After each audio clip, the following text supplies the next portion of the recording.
लेकिन हमने मजबूती देने का काम किया। आज इखलाक अंसारी 80,000 लेकर आए हैं, तीसरे नंबर पर हैं, लेकिन प्रत्येक दिन कम से कम 8 मामलों का सॉर्ट आउट करते हैं। चाहे वो मामला थाना से संबंधित हो, चाहे वो मामला प्रखंड संबंधित हो, चाहे वो मामला कोई कंपनी से संबंधित हो। तो ये 80,000 वोट में अगर ये 8 मामलों को सॉर्ट आउट कर रहे हैं, तो अगर ऐसे लोग अगर आगे आएँगे तो सोचिए कितने मामलों का निष्पादन करेंगे। जयराम जी, एक बड़ी सवाल कि आज के जिस सम्मेलन का आप किए उसमें से एक सवाल उठाया जाएगा ऑपोजिशन की तरफ से कि जो खेत खलियान में सभा करते थे आज जो है टाउन हॉल में करने लगे हैं।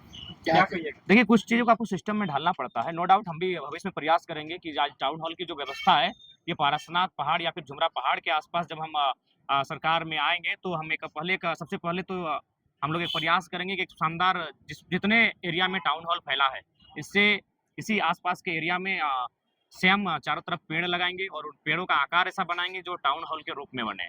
और जो हमारा मंच होगा वहाँ प्रयास करेंगे वो चट्टानों के आस-पास का मंच होगा। ये सीरियसली हम बोल रहे हैं, अगर हम लोग आते हैं तो हम लोग ऐसे एक क्षेत्र को मैंने भी वहाँ आकर इस बात का अनुभव किया। मैंने अपने आप को उस मंच में अनकम्फर्ट भी महसूस किया कि मैं इन मंचों के लिए नहीं बना हूँ। लेकिन चूँकि कुछ प्रोटोकॉल है, अब जब आप पार्टी चलाते हैं और जब आप पूरे देश में चर्चा का विषय बनते हैं, तो कुछ चीज़ों को जो आपके प्रोटोकॉल में नहीं आती करना पड़ता है। लेकिन भविष्य में हम लोग उसे अपने प्रोटोकॉल में लाने का प्रयास करेंगे और इस प्रकार की व्यवस्था पारसनाथ जुमरा पहाड़ के इर्द-गिर्द होगी। चलिए दादा, अंत में एक सवाल, विशेष संदेश कुछ देना चाहिएगा जो लोग यहाँ नहीं पहुँच पाए?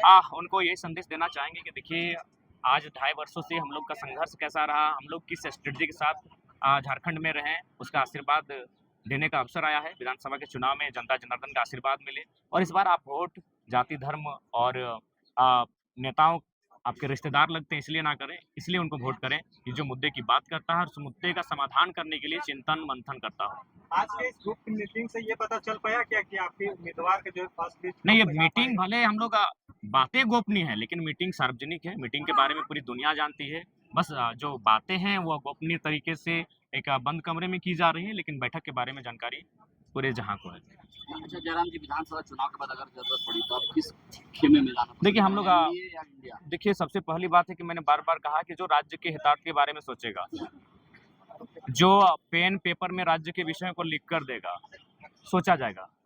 नहीं तो हम लोग विपक्ष में बेहतर मजबूती के साथ विपक्षी भूमिका में रहेंगे और आगे के भविष्य के लिए संघर्ष करेंगे।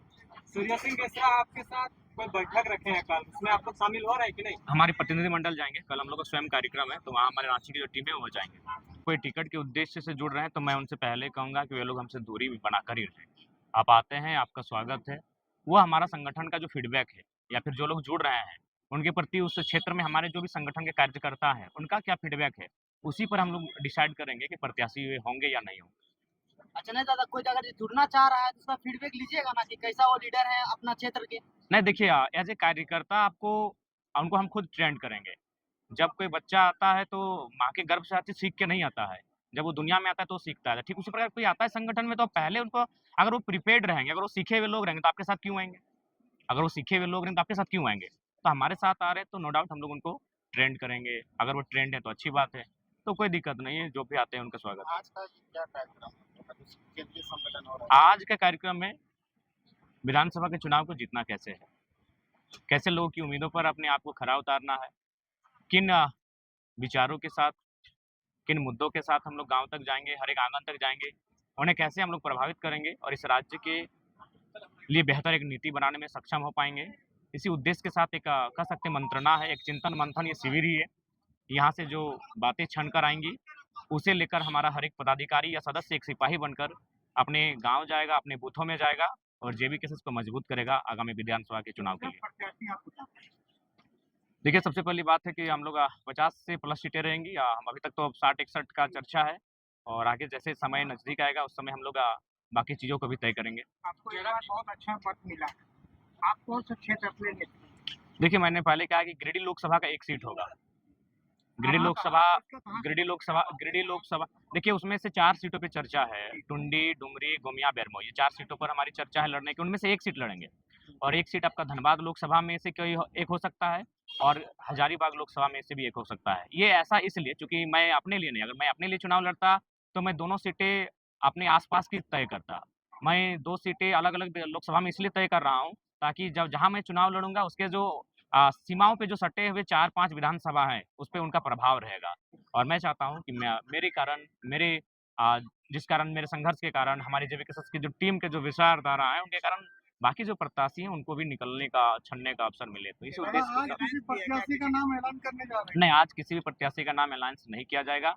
आज बस उन्हें एक संदेश दे दिया जाएगा कि प्रत्याशी आप ही में से कोई एक है, जो आज यहाँ सदन में आए हैं। सम्मेलन में दादा किन-किन माने सदस्यों को जगह मिली?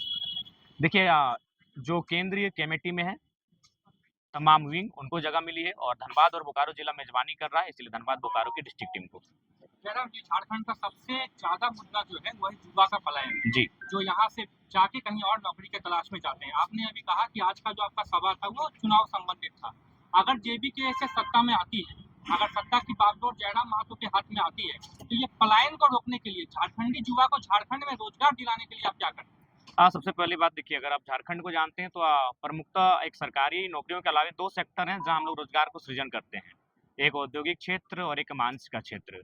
तो उसके लिए एक उद्योग की नीति बेहतर होनी चाहिए और माइंस यानी जो कोल इंडिया है, उनकी जो नीतियाँ हैं वो बेहतर होनी चाहिए। तो उसके लिए हम लोग केंद्र को प्रस्ताव करेंगे, इस राज्य का संदेश केंद्र तक भेजेंगे कि अगर हम 40% खनिज संपदा आपको देते हैं, तो आप जो भी नियम बनाते हैं माइंस को लेकर, जो भी नियम बनाते हैं कंपनी एक्ट को लेकर, वह उस राज्य के मूलवासियों के लिए जो ज़मीन दान करते हैं, उनके लिए सुरक्षित हो। दूसरी बात जो पलायन का विषय है, नो डाउट पलायन एक गंभीर विषय है, उस पर हम लोग वैकल्पिक मार्ग लेकर आएँगे। हम लोग छोटे-छोटे लघु उद्योग, कुटीर उद्योग की स्थापना करेंगे, जिनके माध्यम से युवाओं को स्किल का ट्रेंड किया जाएगा, उसके माध्यम से उनमें क्वालिटी डेवलपमेंट होगा और जिसके कारण उनको आगे चलकर अपनी किसी रोज़गार को, किसी सेक्टर में अपने आप को स्थापित करने में असुविधा ना हो। हम लोग पर्यटन को फ़ोकस करेंगे क्योंकि पर्यटन के लिए झारखंड बेहतर विकल्प के रूप में है। हरे-हरे पहाड़ हैं, नदियाँ हैं, झील हैं, झरने हैं, तो पर्यटन पे भी हम लोग बहुत आगे जा सकते हैं। तो पर्यटन पर किसी का ध्यान नहीं रहा है।